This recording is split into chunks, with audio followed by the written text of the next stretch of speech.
All right, guys. So when I post videos like this, basically it'll coincide with some sort of notes that you already have in your packet. So we took the notes in class last week on 15th century America. Now we're going to take some notes quickly on what Europe was like in that same time so we can better understand how those two worlds came together. All right, so I'll start with this image here. It's very similar to the one that I showed you on the first day of class. A lot of interpretations of Columbus's landing on the Canary Islands looks something like this, right? So he's bent at knee, looking towards heaven, carrying the flag of King Ferdinand and Queen Isabella of Spain. And if you notice and you look carefully in the background, you'll notice the native peoples here shown hiding, which, as we look at the primary sources, seems to contrast with how it was presented from Columbus himself. So notice the weapons in the background, the crosses, the ships, so on and so forth. All right, so typically we'll have some sort of activator when we do these lessons in class. So we'll talk about this a little bit at some point this week, but we won't usually do these for the take-home lecture notes. All right, so we'll get right into the nitty-gritty of it. So Europe in the 15th century was much different from today because of a rigid social order and the idea that there was no social mobility. So if you could define those words in your own words, that'd be great. But basically what it means is basically you were born into a specific class, and it was very difficult, if not impossible, to climb out of that. You know, the quote-unquote American dream is often that in America, you could be born in the lower class and climb your way to the top, and that oftentimes you'll hear people say, I want my children to be better off than I was. That sort of thing didn't really exist in medieval Europe. The word that goes along with that to describe that system is feudalism. You guys have probably learned about feudal Japan in middle school or feudal Europe in middle school, depending on who your teacher was. The idea basically was, and I'll show you in a minute visually, was that there was a strict social pyramid where people fell into it. So the monarchs and the rulers at the top, the lesser lords and nobles below them. Then you had skilled artisans and craftsmen, and then finally the peasants, or as they were often called in most of Europe, serfs. And they were tethered to the land, which basically means that they could not leave. So this is what that social pyramid looks like. If you could just freeze it, you don't have to draw all the little images, of course. Basically just put the different social groups that exist in each one. And if you notice the arrows here, try to explain how that social system stayed in constant working throughout this period. All right, so the aristocrats often viewed the peasants as having a somewhat decent life in most of Europe, but for the most part, it was pretty abysmal.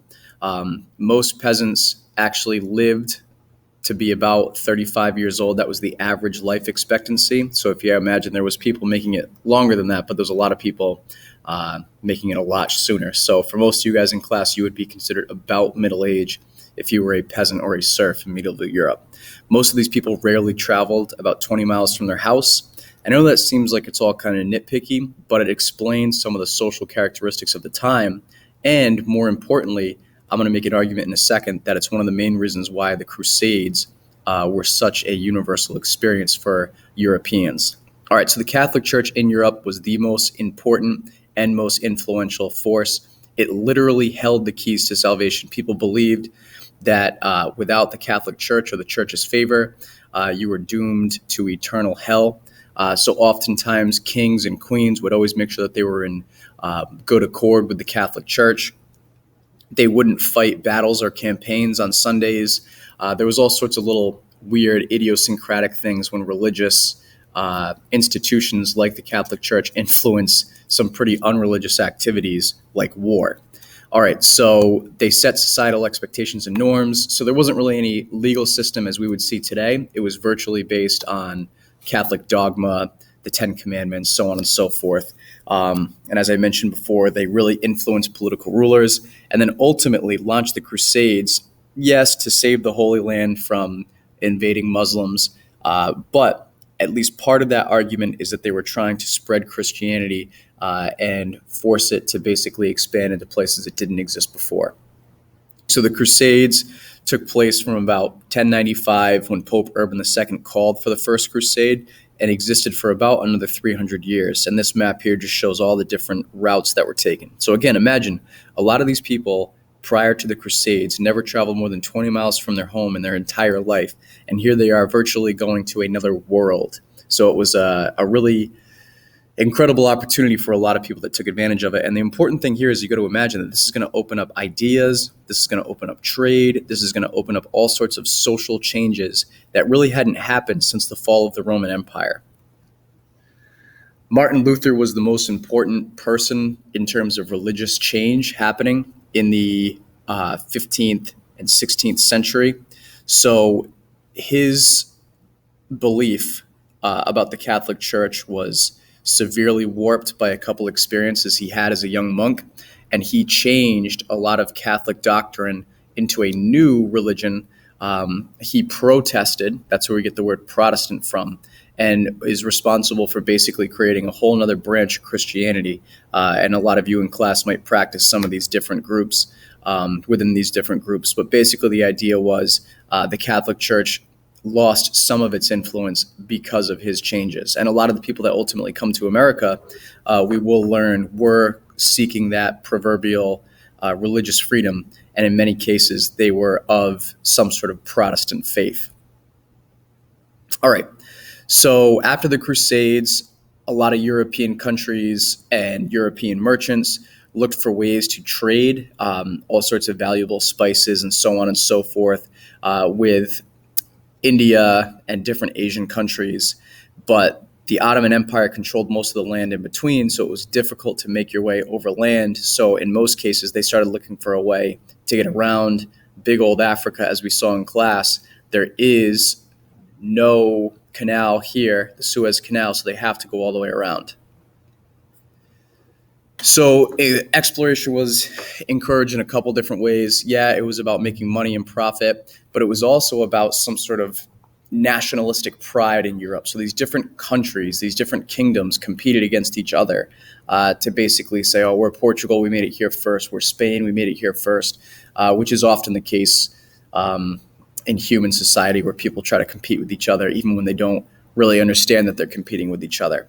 All right. And then, of course, you guys learned about the Renaissance as your first unit last year. So you got to imagine that there was a rebirth of knowledge and scientific curiosity, and that's going to spread and feed into this whole effect too. All right.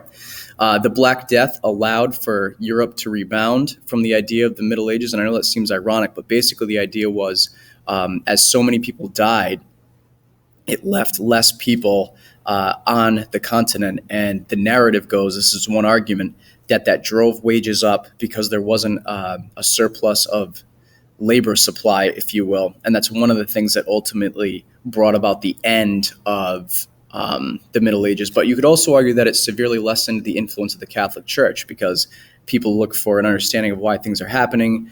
If they're following the orders and commandments of the church, why would such death and destruction happen?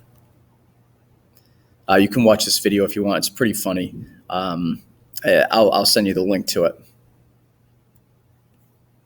All right. But the other thing that contributed to it was technological changes, better compasses, better globes, a rudder that actually allowed the ships to be steered, not just by wind, better ships overall. This machine here is a quadrant, and if you read In the Heart of the Sea, this is one of the instruments that they had to use to try to figure out where they were in relation to certain stars. And then, of course, as we mentioned in class, some of the maps became much more intricate. They built off each other's maps. They used primary sources from people who traveled in these places. And the big one that we're going to see starting next week is the implementation of gunpowder. That allows them to be a little bit more violent in the takeover of all these lands that they come together with. All right, so that map there just shows a whole bunch of places where people traveled to and from throughout the age of exploration, if you will.